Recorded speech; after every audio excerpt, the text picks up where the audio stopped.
Welcome to our International Financial Management course. This course explores the financial complexities of operating across national borders. You will examine how exchange rates, trade financing, risk management, and multinational investment decisions shape the global financial environment. The goal of this course is to develop both conceptual understanding and practical skills that prepare you to make informed financial decisions in an international context. This course builds progressively from the foundations of global finance toward advanced applications in corporate decision-making and international capital management. The lecture notes are organized to correspond with the schedule outlined in the syllabus. Let's review a summary of the topics and focus areas. Module 1 builds the foundation: what multinational corporations, MNCs, are, why firms expand internationally, how they organize global operations, and why international cash flows are inherently uncertain. This module also introduces the idea that valuing an MNC requires thinking about country risk, exchange rates, and global discount rates. Module 2 explains how money moves across borders through trade, investment, borrowing and lending, remittances, and reserve accumulation. You learn how these flows appear in the balance of payments and why persistent imbalances matter for currencies, interest rates, and policy. Module 3 connects international finance to market structure and market plumbing. You learn what an exchange, a market, and an index really mean in practice, why liquidity is a core concept, and how clearing systems make trading trustworthy. The module also includes the gold standard as historical context and introduces the Basel framework as a key pillar of global banking stability. Module 4 focuses on how exchange rates are quoted and measured and how they move in response to inflation, interest rates, growth, risk, trade balances, and capital flows. You also learn cross rates and the idea of an equilibrium exchange rate and why actual rates can deviate due to news, sentiment, and policy. Module 5 examines how governments and central banks influence currency values and how exchange rate regimes differ.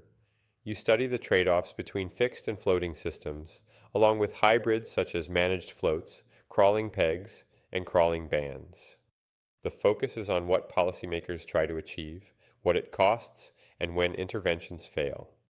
Module 6 introduces the main derivatives used in currency risk management: forwards, futures, swaps, and options. Emphasis is placed on intuition and application, what each instrument does, why firms use them, the risks they hedge, and the trade-offs between flexibility, cost, and protection. Module 7 develops the core macro linkages used in international finance, how inflation relates to currency values, how interest rate differentials connect to expected exchange rate changes, and how parity conditions guide international pricing and capital flows. The goal is to make you comfortable interpreting real-world currency moves using these relationships. Module 8 consolidates the course foundation and prepares you to connect earlier topics into one coherent framework: global cash flows, exchange rates, policy and regimes, and hedging tools. We will have our midterm exam during Module 8. Module 9 explores how analysts and firms form expectations about currency movements. You learn why forecasting is difficult, what types of models are commonly used, what information matters most, and how to think probabilistically rather than looking for one correct forecast. Module 10 introduces trade finance as the financial infrastructure that enables global commerce. You learn why trade finance exists, who participates, and how transactions are financed and secured. This module emphasizes practical processes and risk control in real transactions. Module 11 explains what FDI is, why firms pursue it, and why host countries may encourage or restrict it. You examine motivations such as market access, cost reduction, strategic assets, and policy incentives, along with risks such as political risk, expropriation, and regulatory uncertainty. Module 12 connects global risk to corporate finance decisions. You learn how multinational exposure affects the required return demanded by investors and how financing choices interact with global operations. The emphasis is on intuition and real-world decision-making rather than heavy math.